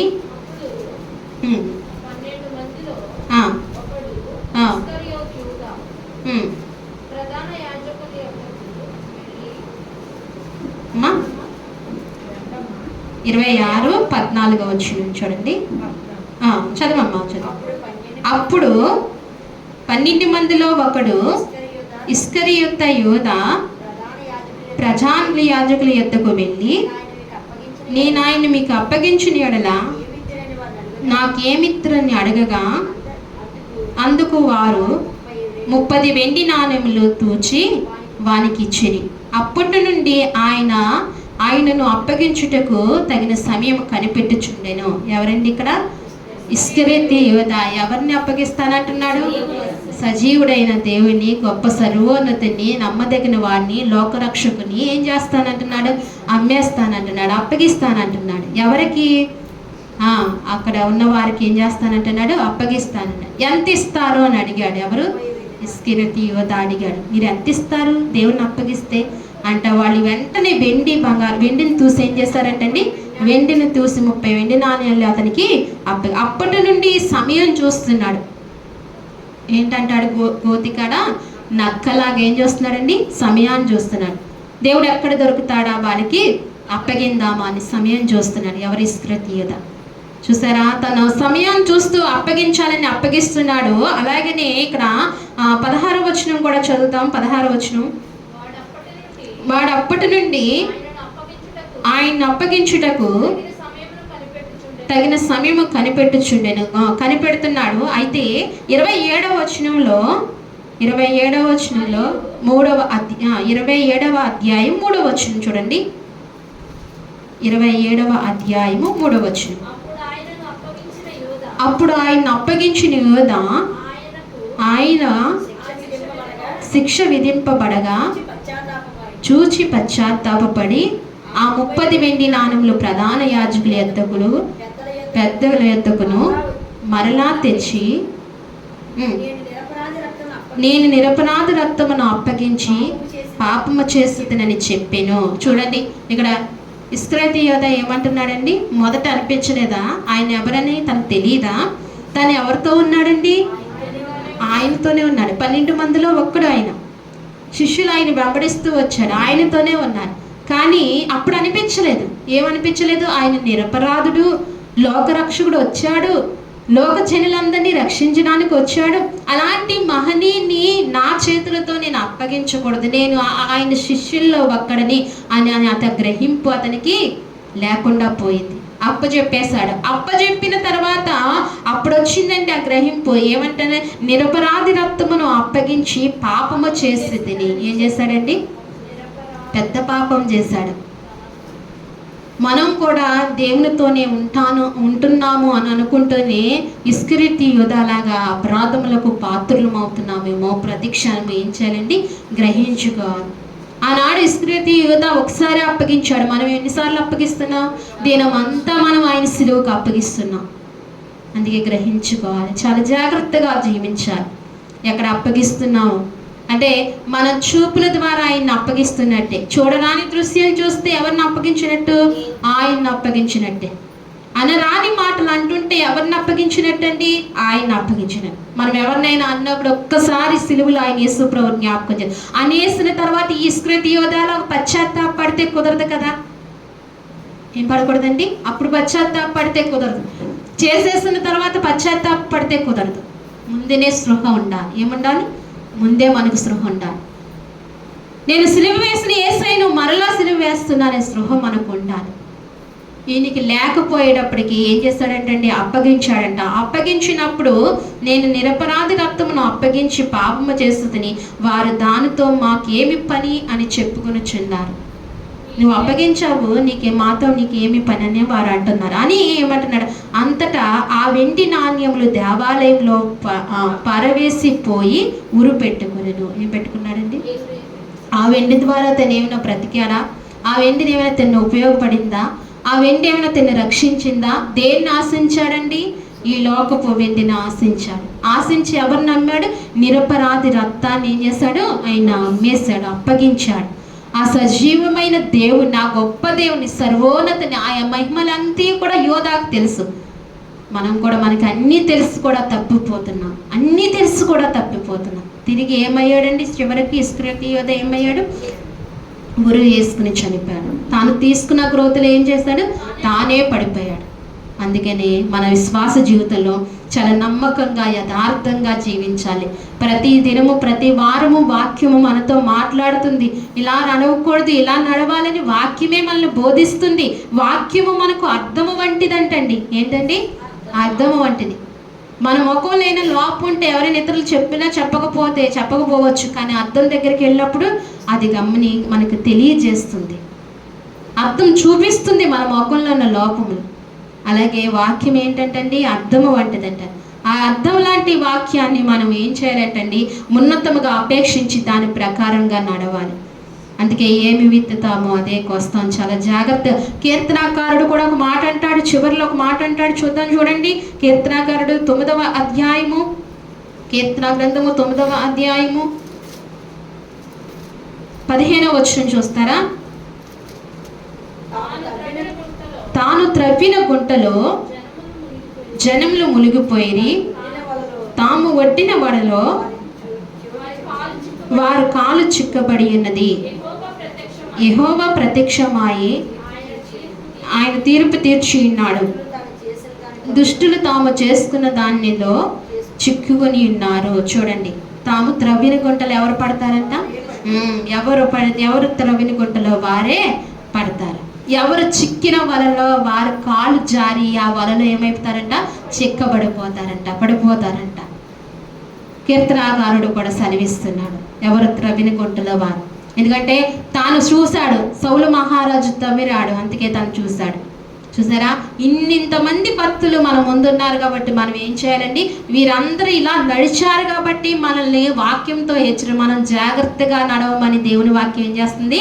మనకు తెలియజేస్తుంది. మన జాగ్రత్తగా నడవమని మనకు చెప్తుంది. ఇలాంటి స్వభావాలు లేకుండా చూసుకోండి అని దేవుని వాక్యం మనకు సెలవిస్తుంది. అందుకే చెప్పబడిన వాక్యాలు మరొకసారి జ్ఞాపకం చేస్తాం. మొదటగా ఎవరు తాను చేసిన కీడును కీడు చేసి దాని ఫలితం పొందిన వారిలో ఎవరు? మొదటిగా జ్ఞాపకం చేసుకున్నాం. ఎవరండి? యాకోబు. కీడు చేసిన దాన్ని ఫలితం పొందిన వారు మొదటగా మనం ఎవరిని జ్ఞాపకం యాకోబు ఏం చేశాడండి? యాకోబు తండ్రిని మోసగించాడు, ఏశావును మోసగించాడు. తను ఎక్కడ మోసపోయాడండి? లాబాను దగ్గర మోసపోయాడు. రాహేలు గురించి లేయాకు మోసపోయాడు. చూడండి, తను తీస్తున్న గోతులో తననే పడిపోయాడు. అలాగే రెండో వ్యక్తిగా సౌలు మహారాజుని. ఎవరినండి? సౌలు మహారాజు దావీదుని మీద ఏం చేశాడు? పగపట్టాడు. తను ఈటు ఈడ్చాడు. తన మీద ఈటు చివరికి ఏమైంది? సౌలు మీద ఈటు తాను మీద పడింది. తాను ఆ రీతిగానే దావీదుని ఏ రీతిగా చంపాలని సౌలు అనుకున్నాడు, ఆ రీతిగానే సౌలు ఏమైపోయాడండి? చనిపోయాడు. మూడవదిగా మనం ఎవరిని జ్ఞాపకం చేసుకున్నాం? హామాను మొర్దెకైని కదా. హామాను జ్ఞాపకం చేసుకున్నాం. మొర్దెకైని ఏం చేయాలనుకున్నాడు? ఉరి తీయాలనుకున్నాడు. మొర్దెకైకి ఏర్పరిచిన ఉరి కొయ్యి మీద ఎవరు ఉరి తీయబడ్డారు? హామానే ఉరి తీయబడ్డాడు. మూడో వ్యక్తిగా జ్ఞాపకం చేసుకున్నాం. నాలుగో వ్యక్తిగా ఎవరు జ్ఞాపకం చేసుకున్నాం? అబ్షాలోము అండి. ఎవరినండి? అబ్షాలోము ఎవరు? ఎవరండి? దావీదు కుమారుడు. దావీదు మీద తండ్రి మీద కుట్ర పన్నాడు. అబ్షాలోము ఏం చేశాడు? తండ్రి మీద కుట్ర పన్నాడు. ఏ రీతిగా అయితే కుట్ర పన్ని తండ్రిని చంపాలనుకున్నాడు, రాజు అవ్వాలనుకున్నాడో ఆ రీతిగా అబ్షాలోము ఏమైపోయాడంటండి? చనిపోయాడు. తర్వాత అండి అబీమెలెకు. ఎవరినండి? అబీమెలెకు. తను ఎవరిని చంపాడు? తన సహోదరులు 70 మందిని ఏం చేశాడండి? అబీమెలెకు అధికారము కొరకు తన సహోదరులను ఏం చేశాడు? చంపేశాడు. ఒకే రాయి మీద చంపాడు. అదే రాయితో తాను కూడా ఏమయ్యాడు? అబీమెలెకు చనిపోయాడండి. అలాగనే ఆహాబు రక్తం ఏమైంది? నాబోతుని చంపాడు. ఎలా చంపాడు? కుక్కలు నాబోతు రక్తం నాకిని. అలాగనే దేవుడు ప్రత్యక్షమయ్యి ఆహాబు రక్తం కూడా కుక్కలు నాకుతాయని చెప్పాడు. యెజబెలు కూడా కుక్కలు మాంసం తినేస్తాయని చెప్పాడు. యెజబెలు కూడా ఏమైంది? అదే శిక్షావిధిలో ఉండిపోయింది. ఆ తర్వాత ఇస్కరియోత దేవుణ్ణి అప్పగించాడు, ఆ ఊరికి అప్పగింపబడ్డాడు. చూడండి, ఏవి విత్తారో అదే కోసారు ఇంతమంది భక్తులు కూడా. అందుకనే దేవుని వాక్యం మనతో సెలవిస్తుంది, జాగ్రత్తగా జీవించాలని దేవుని వాక్యం మనకు తెలియజేస్తుంది, హెచ్చరించింది. ఇవి మనం ఏం చేయాలంటుంది? దీని ప్రకారంగా వారిని ముందుగా తీసుకుని, ప్రభా నేను వీళ్ళ ప్రకారంగా నడవకుండా నాకు సహాయం చేయ ప్రభా, నేను ఎక్కడ తప్పిపోకుండా నాకు సహాయం చేయ. ప్రతిదినము కూడా మన ప్రార్థనా జీవితంలో అడుగుతూ ఉండాలి. ఉన్నతమైన భక్తి జీవితంలో మనం ఎదుగుతూ ఉండాలి. వాక్యపు నీడలో మనం ఎదగాలి. వాక్యపు అద్దం లాంటి వాక్యాన్ని మనం అపేక్షించాలి. వాక్యంలో మనం సత్యంలో నడవాలి. లోకం అసత్యంలో ఉండిపోయింది, సత్యంలో మనం నడవాలి. సత్యవాక్యానికి మనం చోటు ఇవ్వాలి. సత్యవాక్యం ఎక్కడుంటుందో అక్కడ ఎవరు ఉండరండి? జనం ఉండరు. సత్యవాక్యం ఉన్న చోట ఎవరు ఉండరు? జనం ఉండరు. గమనించాలి. అందుకే వాక్యము దేవుడు మనకి ఇస్తున్నప్పుడు మనం ఎలా చేయాలంటండి? చాలా జాగ్రత్తగా జీవించాలని దేవుని వాక్యం మనతో మాట్లాడింది. ఈ అంశం ఇక్కడతో ముగింపబడింది. మరి ఈ మాటలు దేవుడు మన హృదయాలు దీవించి ఆశీర్వదించును గాక. ఆమేన్. ప్రార్థన చేసుకుందామండి. ప్రార్థన చేసుకుందాం. ఒక నిమిషం మోకరించండి. నేను చిన్న ప్రార్థన చేస్తాను, మోకరించండి. దేవా, ఇంతవరకు మాతో మాట్లాడుతూ వచ్చావా ప్రభువా? కీడు చేసిన దాని ఫలితం పొందిన వారు అని మాకు ఇంతవరకు చూపిస్తూ, ఇన్ని వారాలు మాకు చూపిస్తూ వచ్చావయ్యా. అవును ప్రభువా, యాకోబు తన జీవితంలో తండ్రిని ఏశావును మోసగించాడు ప్రభువా, అన్నను మోసగించాడు. అలాగని తనను కూడా మోసపోయినట్లుగా నీ లేఖనంలోంచి మాకు చూపిస్తూ వచ్చావు ప్రభువా. సౌలు మహారాజు కూడా దావీదుని చంపాలనుకున్నాడు. అదే రీతిగా తన ఆ శిక్షా విధిలోనే తన గురి అయిపోయాడని నాయనా మాకు తెలియజేశావు ప్రభువా. అలాగే నాయనా ప్రభా, హామాను మొర్దెకైని ఉరి తీయాలనుకున్నాడు. అదే ఉరికొయ్యి మీద హామాను ఉరి తీయబడ్డాడు ప్రభువా. ఆ విషయాలు మాకు తెలియజేశావు తెల్లగా ప్రభువా. అలాగనే ప్రభువా, అబ్షాలోము తండ్రి మీదనైనా ప్రభా కుట్ర పన్నుతూ వచ్చాడు, కీడు తెచ్చుకున్నాడు ప్రభా. మర్యాదపూర్వకమైన చావు కూడా తనకు రాకుండా అబ్షాలోముకి అన్యాయముగా చనిపోతూ వచ్చాడు ప్రభా. తాను తీసుకున్న గొంతులో తానే పడ్డాడు ప్రభా అని ప్రతి ఒక్కరము చెప్తామా? ఒకసారి చెప్తాము ప్రభా. అబీమెలెకు అధికారము కొరకు తన సహోదరులైన 70 మందిని ఒక రాతి మీదే చంపాడు. అదే రాతి మీద అబ్షాలోము కూడా, అబీమెలెకు కూడా చనిపోయిన రీతిగా మేము వాక్యంలో చూసామయ్యా. అయ్యా ఇదిగో మరి ఆహాబుని వారము మా మధ్యకు ఆహాబుని తీసుకొచ్చా. ఆహాబు అనే రాజు అయ్యా ఇదిగో మరి యెజబెల్ అనే తన భార్య మాట వింటూ వచ్చి నైనా నాబోతును చంపిన రీతిగా అయ్యా ఆహాబుకి యెజబెల్కి అదే శిక్షా విధి వచ్చిందయ్యా. అయ్యా మాకు జ్ఞాపకం చేస్తూ వచ్చావు, మాతో మాట్లాడుతూ వచ్చావు ప్రభా. అలాగే ఇస్కరియోతు యూదా ద్వారా కూడా మాతో మాట్లాడుతూ వచ్చావు. తననని ప్రభా ఈ లోకపు తన అపేక్షించి ప్రభా అయ్యా రక్షకుడైన యేసుక్రీస్తును అప్పగించిన తర్వాత తనలో సమాధానం లేదు, నెమ్మది లేకుండా పోయింది ప్రభా. అదే శిక్షా విధిలోనికి తన ఉరి తీసుకుని చనిపోయాడు ప్రభా. అయ్యా ఇవన్నీ కూడా మేము నైనా ప్రభా మాకు నైనా పాఠములుగా మీరు ఉంచారు ప్రభా. మమ్మల్ని జాగ్రత్తగా నడవమని మమ్మల్ని ఈ సమయాన్ని ఈ దినాన్ని మమ్మల్ని హెచ్చరిస్తూ వచ్చారు. అందుకు మీకు వందనాలు ప్రభా అని ప్రతి ఒక్కరూ ప్రార్థన చేద్దాం. హృదయపూర్వకంగా సర్వోన్నతానికి స్తోత్రాలు ప్రభా. గొప్ప దేవానికి వందనాలు, జీవము కలిగిన దేవానికి స్తోత్రాలు ప్రభా. ఈ మధ్యాహ్న కాల సమయంలో నిబిడలైన వారితో నాతో మీరు మాట్లాడిన మాటలను బట్టి మీకు స్తోత్రాలు ప్రభా. మా మధ్యన తండ్రి నాయన ఆహాబు అనే రాజును ఉంచారు, యెజబెల్ అనే స్త్రీని మా మధ్యన ఉంచారు ప్రభా. వారు నాబోతుకు చేసిన ద్రోహాన్ని బట్టి తిరిగి వరకు సంభవించిన అయా దాన్ని బట్టి తండ్రి మీరు మాతో మాట్లాడుతూ వచ్చారు నాయన. ఒకవేళ మాలో అయ్యా ప్రభా యెజబెల్ ఆత్మ ఉంటే తొలగించమని దయతోని సన్నిధిలో ప్రార్థిస్తున్నాను తండ్రి నాయన. ఆయా మంచి వివేకన వీక్షణనైనా మాకు దయచేయమని నీ సన్నిధిలో అడుగుచున్నాం తండ్రి. దేవా నీ కృప దయచేయండి. కీడు చేస్తున్న దానికి ఫలితం కీడు పొందుతారని వాక్యంతో మీరు మాట్లాడుతూ వచ్చిన విధానం కొరకే వందనాలు. మమ్మల్ని బలపరచండి తండ్రి నాయన. ఈ వాక్యపు నీడలో మమ్మల్ని పెంచండి. ఇలాగనే నేను అనేకమైన మాటలతో మీరు మాట్లాడి మమ్మల్ని బలపరిచి మమ్మల్ని నేను నీ వాక్యంతో ఆశీర్వదించమని సన్నిధిలో ప్రార్థిస్తూ ఇంతవరకు శ్రద్ధగా విన్న నీ బిడ్డలందరినీ మీరు జ్ఞాపకం చేసుకోండి నాయన. శ్రద్ధగా విన్న వారు వృద్ధులకు వస్తారన్నావు తండ్రి. విన్న వాక్యాన్ని బట్టి నీ బిడ్డలను పరిపూర్ణంగా మీరు దీవించి పరిపూర్ణంగా మీరు ఆశీర్వదించి బలపరిచి నీ కృప దయచేయమని అనేకులకు నైనా ప్రభా నీ వాక్యం పరిచర్య చేయడానికి నైనా శక్తి సామర్థ్యాలను మాకు దయచేయమని అయా నీ కృపను అనుగ్రహించమని ఈ మధ్యాహ్న కాలం నీ ఆరాధన కొడుకుని దీవించి ఆశీర్వదించినందుకు మీకు వందనంలో స్తోత్రం చెల్లించుకుంటూ ఇంతవరకు నీ ఆత్మ సహాయం మాకు సమృద్ధిగా మీరు దయచేసినందుకు మీకు స్తుతులు చెల్లించుకుంటూ యేసుక్రీస్తు నామములో అడిగి వేడుకుంటున్నాము తండ్రి. మనందరం లేచి దేవుని కానుక సమర్పించుకుందామండి. అందరం కూర్చుందామండి. ప్రతి ఒక్కరం కూర్చుందాం.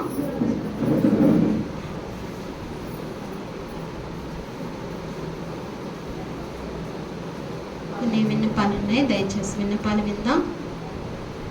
శుక్రవారం కూడిక 11 గంటలకు ఎవరైనా ప్రార్థన పెట్టుకుంటే దాన్ని కూడా కొనసాగించడం జరుగుతుంది. అలాగనే అక్టోబర్ నెలలో ఉపవాస ప్రార్థనలు జరుగుతాయి.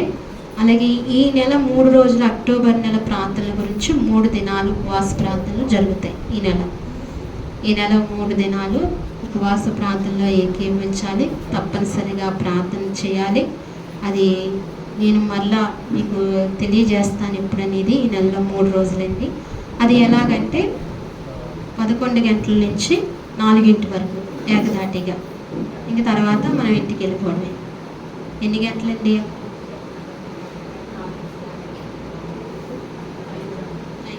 మధ్యలో ఒక 2 గంటల స్నాక్స్ ఏదో ఉండి తీసుకుని మరలా మనం దేవుని సన్నిధిలో ఆ ఉపవాస ప్రార్థనలు బాగా జరగాలి. అనేకమైన చిక్కులు విడిపింపబడాలని, మందిరం కావాలని భారంగా 3 దినాలు ఉపవాస ప్రార్థన చేద్దాం. ఆ 7 దినాలు ఉపవాస ప్రార్థన బాగా జరగాలి. ఈ నెల 3 దినాలు ఉపవాస ప్రార్థన ఖచ్చితంగా అందరూ రండి. రాని వారికి తెలియచేయండి, ప్రార్థన చేయండి. మనం దేవుల్లో బాగా నలుగుదాం, దేవుని యందు బాగా ఎదుగుదాము. సహకరించండి, బలం పొందుకోండి, శక్తిని పొందుకోండి, ఆత్మీయ ఉద్యమం తెచ్చుకోండి. కనీసం ప్రార్థనలో మీరు పాలుపొందులు పొందండి. ఎంతో మీరు గొప్ప దీవెనకరమైనవి ప్రార్థనలు మీరు పొందుకోవాల్సిందిగా, పాలు పొందవలసిందిగా మనవి చేస్తున్నాను. ఈ నెల ఎన్ని రోజులండి? 3 రోజులు ఉపవాస ప్రార్థన. వచ్చే నెల 7 రోజులు. ఆ 7 రోజుల ప్రార్థనకి ఈ నెల 3 రోజులు. అప్పుడు అయ్యే కలుపు తెలియదు కదా, ఎంత బాగుంటుంది కదండి. దేవుడు ప్రేరేపణ మాట. దేవుడు ఏదైనా చెప్పినా మనం చేయాలి. ఇవన్నీ దేవుని ప్రేరేపణతోనే తప్పించి సుమ్మి సొంత ఆలోచనలు, సొంత ఇది కాదు. అందుకని జాగ్రత్తగా మనం కూడా దేవుని ప్రేరణకు, దేవుడి మాటకి ఏమవ్వాలి, లోబడి వినాలి. మనం పనులు ఎప్పుడు ఉండేవే, మన సమస్యలు ఎప్పుడు ఉండేవే. 3 దినాలు ఆ 7 దినాల కొరకు చేద్దాం.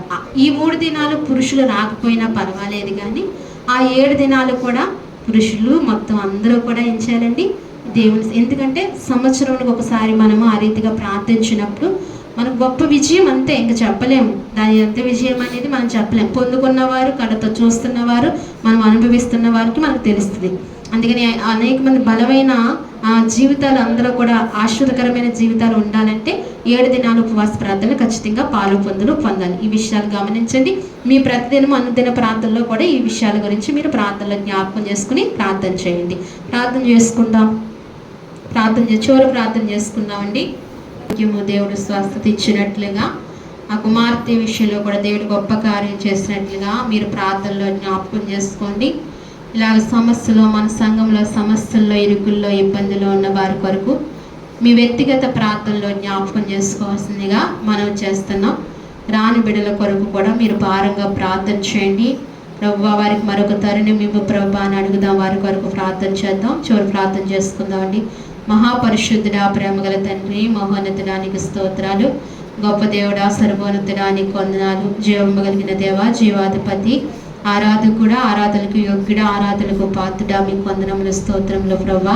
ఉదయకాల పాటల్లోంచి తండ్రి నాయన, అలాగే ప్రార్థనల్లో ప్రభువా, నీ బిడ్డలు చేస్తున్న ప్రార్థనలో, అలాగే స్తుతి ఆరాధనలో, కీర్తనలో నాయన ప్రభువా, అయా సాక్ష్యములలో, వాక్యంలో మీరు మాకు తోడుగా ఉండి మీరు నడిపించిన విధానము కొరకే మీకు వందనాలు, స్తోత్రాలు. అయ్యా, ఇదిగో మరి ఈ సహవాసము ద్వారా అయ్యా ప్రభా, నీ నైనా ప్రభా, నీ పనిని ఈ రీతిగా మీరు జరిగించుకుంటున్నందుకు కూడా నీకు వందనాలు, స్తోత్రాలు. ఈ సహవాసము ద్వారా మమ్మల్ని ఆరాధకులుగా మీరు చేసినందుకు, ఆరాధనలకు పాత్రలుగా మీరు చేసినందుకు నీకు వందనాలు, స్తోత్రాలు ప్రభా. చక్కటి దీవెనలు మరి చక్కటి ఆశీర్వాదాలు మీరు మాకు అనుగ్రహిస్తున్నందుకే మీకు వందనములు, స్తోత్రములు ప్రభా. జీవము కలిగిన దేవానికి స్తుతులు చెల్లించుకుంటున్నాం ప్రభా. ఇంతవరకు మాకు తోడుగా ఉండి మీ ఆత్మ ద్వారా మమ్మల్ని నడిపించి మమ్మల్ని బలపరిచినందుకు వందనాలు. మీరు ఏమి మాట్లాడినా మంచికి, మా మేలుకు మాట్లాడుతూ వస్తున్నారు ప్రభా. నీ వాక్యము అర్థము లాంటిది ప్రభా. మేము దాన్ని గ్రహించుకుని ప్రభా, దాని ప్రకారంగా జీవించే కృప మాకు దయచేయండి ప్రభా. అలాగనే ప్రభా నైనా ఇంతవరకు నైనా అనేక మాటలు మీరు మాట్లాడుతూ వచ్చారు. ఆహాబును, యెజబేలును మా ముందు ఉంచుతూ వచ్చారు ప్రభా. వారి స్వభావాన్ని మాకు తెలియజేస్తూ వచ్చారు ప్రభా. వారు చేసిన అవిధేతను, అపకీనైనా కీడును మాకు తెలియజేస్తూ వచ్చారు. ఆ కీడు వల్ల వారు పొందుకున్న కీడును కూడా మాకు చూపిస్తూ వచ్చారు ప్రభా. అయ్యా, ఇదిగో మరి నీ వాక్యంలో మమ్మల్ని బలపరుస్తున్న విధానం కొరకే వందనాలు ప్రభా. చేయరాని కార్యములు చేయకూడదని మమ్మల్ని హెచ్చరిస్తూ, మమ్మల్ని బలపరుస్తూ, మమ్మల్ని తండ్రి ప్రభా క్షేమంగా ఉంచుతున్నందుకు కూడా నీకు వందనాలు, స్తోత్రాలు. అన్నీ జరిగిపోయినవి మాకు గుర్తు చేస్తూ ప్రభా, వారు ఈ రీతిగా నడిచిన వారి వల్ల అయ్యా ఇదిగో మరి వారు ఈ రీతిగా అయ్యా ప్రభా శపింపబడ్డారని కూడా నువ్వు సెలవిస్తూ మమ్మల్ని జాగ్రత్తలు తీసుకోమంటున్నా విధానం కొరికే వందనాలు. వారికంటే మేము ప్రేమింపబడిన వారు నీ చేత ప్రభా మమ్మల్ని రక్షించడానికి నీ కృపనిస్తున్నందుకే మీకు వందనాలు. మమ్మల్ని బలపరుస్తున్నందుకే మీకు వందనములు, స్తోత్రములు ప్రభా. దేవానికి స్తుతులు చెల్లించుకుంటున్నాను తండ్రి. ఈ ఆదివారం ఆరాధనలో అయ్యా నువ్వు ఇచ్చినానైనా ప్రభా గొప్ప కృపను బట్టి నీకు వందనాలు ప్రభా. వచ్చిన నీ బిడ్డలను జ్ఞాపకం చేసుకోండి. ఎవరైతే నీ సన్నిధికి ఆశతో తండ్రి, ఆశతో ప్రభా అయ్యా నిన్ను ఆరాధించాలని గొప్ప మనసుతో ఎవరైతే వచ్చారో ప్రభా, నీ బిడ్డలందరినీ మీరు జ్ఞాపకం చేసుకోండి. నీ బిడ్డలందరినీ దీవించండి, ఆశీర్వదించండి ప్రభా. వారు ఆశీర్వదింపబడాలి తండ్రి. నీ కృపలో, నీ నీడలో వారు వర్తిల్లాలి ప్రభా. నీ మహోన్నతమైన కృప వారు పొందుకోవాలి తండ్రి. సహాయం చేయండి తండ్రి నాయన. అలాగనే వారినైనా ప్రభా బలపరచండి, వారి కుటుంబాలను దీవించండి, ఆశీర్వదించండి. బలహీనని బలపరిచి మంచి ఆరోగ్యాలు దయచేయండి ప్రభా. గొప్ప కృప వారికి అనుగ్రహించండి. వారి కుటుంబాన్ని అంతటినీ దీవించండి ప్రభా. వారి భర్తలను, బిడ్డలను, భార్య బిడ్డలను అందరినీ కూడా మీరు జ్ఞాపకం చేసుకోమని ప్రార్థిస్తున్నాను తండ్రి. అయ్యా మా సంఘ బిడ్డలు ప్రభా, అదిగో మరి దూర ప్రాంతాల్లో ఉన్న బిడ్డలను కూడా మీరు జ్ఞాపకం చేసుకోండి ప్రభా. అయ్యా ఇదిగో మరి ప్రభా నాగూరు జ్ఞాపకం చేసుకోండి, కుమారుని చుట్టూ కంచి వేయండి. మనుని జ్ఞాపకం చేసుకోండి, కుమారుని చుట్టూ కంచి వేయండి. లీలావతి గారు జ్ఞాపకం చేసుకోండి, ఆ తల్లి గారి చుట్టూ కంచి వేయండి ప్రభా.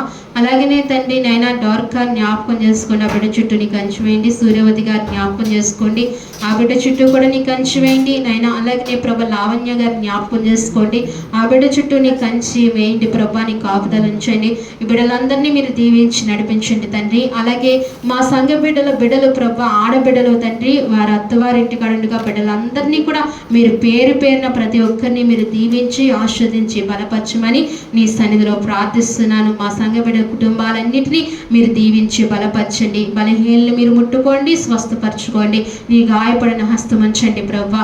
అలాగే ఇప్పుడు చేయబడిన ప్రార్థనా కూడుకలు, సహవాసం ద్వారా జరుగుతున్న కూడుకలు మీరు జ్ఞాపకం చేసుకోండి ప్రభా. అయ్యా నీ ఇంటిలో జరుగుతున్న కూడుకలు మీరు జ్ఞాపకం చేసుకోమని ప్రార్థిస్తున్నానయ్యా. శుక్రవారం ఉపవాస కొడుకును, మంగళవారం ప్రార్థన కొడుకును తండ్రి. అయ్యా అదిగో మరి నేను నెలాఖరు ప్రార్థన, ఆన్లైన్ ప్రార్థన కొడుకును ప్రభా. అలాగే ప్రభా అక్టోబర్లో జరుగుతున్న 7 దినాల ఉపవాస ప్రార్థనా కొడుకుల్ని మీరు జ్ఞాపకం చేసుకోండి, దీవెనకరంగా ఆశీర్వకరంగా చేయండి ప్రభా. ఇక్కడ నేను ఈ ప్రాంతం అంతా కూడా పరిశుద్ధమైన వాతావరణంతో మీరు నింపండి, పరిశుద్ధాత్మ దేవుని కుమ్మరించండి ప్రభా. అయ్యా తొలకరివాన నైనా ప్రభా కుమ్మరింప చేయండి ప్రభా. నైనా మంచుతో మీరు పరిశుద్ధాత్మ మంచుతో మీరు నింపండి ప్రభా. ఎవరు ఏ సమస్యతో వచ్చిన విడుదల పొందుకుని వెళ్ళడానికి సహాయం చేయండి తండ్రి. గొప్ప గొప్ప కార్యాలు ప్రభా 7 దినాల్లో గొప్ప కార్యాలు మీరు జరిగించుకోండి, నూతన పరచండి ప్రభా, సహాయం చేయండి ప్రభా. అయ్యా గొప్ప విజయాన్ని ప్రభా మీరు దయచేయమని ప్రార్థిస్తున్నాను తండ్రి.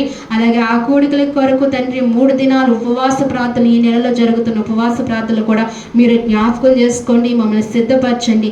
నీ కొరకు ఎంతనైనా ప్రభా కష్టపడినా తక్కువే ప్రభా, నీ కొరకు ఎంత ప్రయాసపడినా తక్కువే ప్రభా. మేము ఏమీ కష్టపడట్లేదు, ఏమీ ప్రయాసపడట్లేదు ప్రభా. మమ్మల్ని గొప్ప సాధనాలుగా మీరు చేసుకోండి ప్రభా. అయ్యా నీ కొరకు అరిగిపోయి తరిగిపోయే గొప్ప బిడలుగా మమ్మల్ని మార్చుకోండి ప్రభా. ఎంతవరకునైనా కుటుంబం కొరకు లోకంలో మేము బ్రతుకున్నామేమో ప్రభా, ఇక మీదటైనా నీ కొరకు బ్రతికే మంచి కృప మాకు ఇవ్వండి తండ్రి. అయ్యా సహాయం చేయండి ప్రభా. అయ్యా మీరు బలపరచండి, సహవాసాన్ని నైనా మీరు ఏర్పరచుకున్నారు, మీరు జ్ఞాపకం చేసుకున్నారు ప్రభా. అయ్యా ఇదిగో మరి నేనైనా ప్రభా ఈ సహవాస ప్రార్థనా కొడుకులు క్రమముగా మీరు జరిగిస్తున్నారు ప్రభా. నైనా అయ్యా ఇదిగో మరి ఎవరు ఉన్నా లేకపోయినా నువ్వు క్రమముగా జరిపిస్తున్నావు, మీరుండి అన్ని కార్యక్రమాలు మీరు జరిగిస్తున్న విధానం కొరకే మీకు వందనాలు స్తోత్రాలు చెల్లించుకుంటున్నాం ప్రభా. బిడ్డల్ని మీరు బలపరచండి, ఉజ్జీవపరచండి తండ్రి, ఉత్సాహాన్ని తీసుకురండి ప్రభా. అయ్యా ఇదిగో మరి అమితంగా నిన్ను ప్రేమించి నైనా ప్రభా అయ్యా నీ పనుల్లో నేను పాలు పొందులు పొందే భాగ్యము కృపావరాలు బిడ్డలకు దయచేయమని ప్రార్థిస్తున్నాను.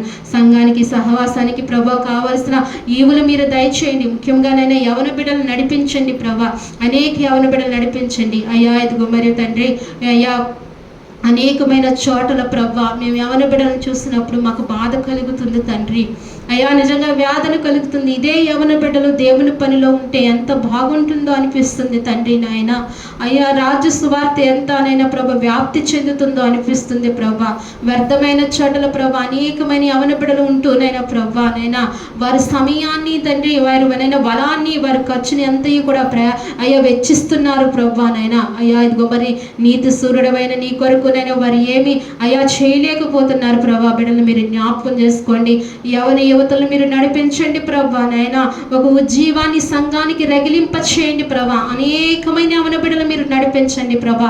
నశించిపోతున్న తావు తప్పిన వారిని, దోవ తొలగిన వారిని మీరు నడిపించండి ప్రభా. అయ్యా వారి యవన బిడ్డల ద్వారా తల్లిదండ్రులు కృంగిపోతున్నారు, వారు అలాంటి వారి యవన బిడ్డల సన్నిధికి మీరు నడిపించమని ప్రార్థిస్తున్నాను దేవా. సహాయం చేయండి ప్రభా. నైనా వ్యసనాల నుంచి విడిపించి నడిపించండి ప్రభా. అయ్యా ప్రభా ఈ లోకపు వ్యసనాల నుంచి విడిపించండి దేవానికి స్తోత్రాలనైనా. అనేక మంది నైనా ప్రభా సండే స్కూల్ బిడ్డలు నడిపించండి ప్రభా. అయ్యా స్త్రీ పురుషులు నడిపించండి, వృద్ధులు నడిపించండి ప్రభా. అయ్యా బలమైన వారిని మీరు నడిపించండి నైనా. ప్రభు సేవ కొరకు సమర్పించుకుని అయ్యా వారిని ఏదైనా చేసే బిడ్డలని సన్నిధికి మీరు నడిపించుకోండి దేవా.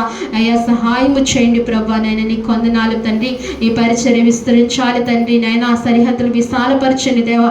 గొప్ప కృపను దయచేయండి దేవా. నీకు వందనాలు తండ్రి. అలాగే మందిరాన్ని కూడా మాకు దయచేయండి ప్రభా. మందిర అవసరతలు తీర్చండి ప్రభా. నీ కృప దయచేయమని అడుగుతున్నాను ప్రభా.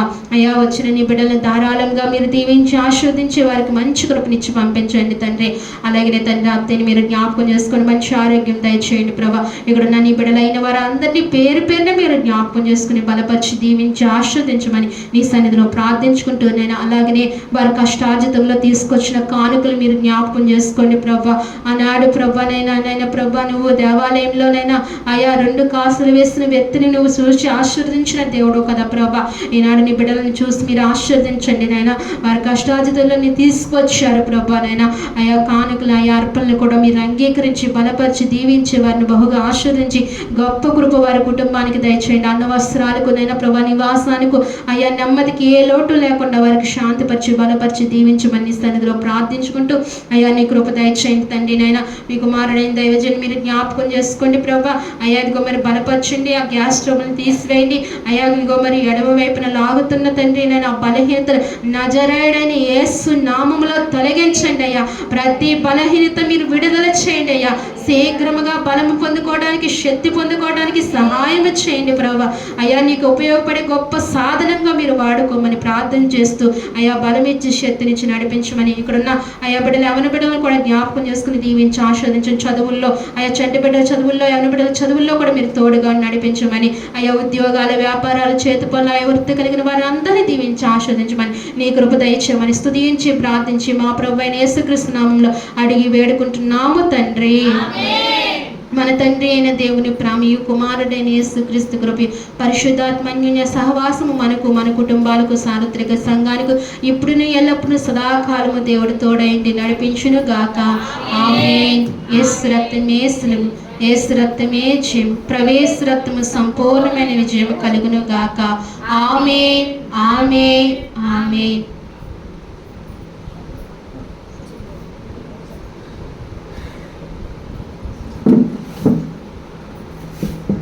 అందరికీ వందనాలండి. అందరికీ వందనాలమ్మా.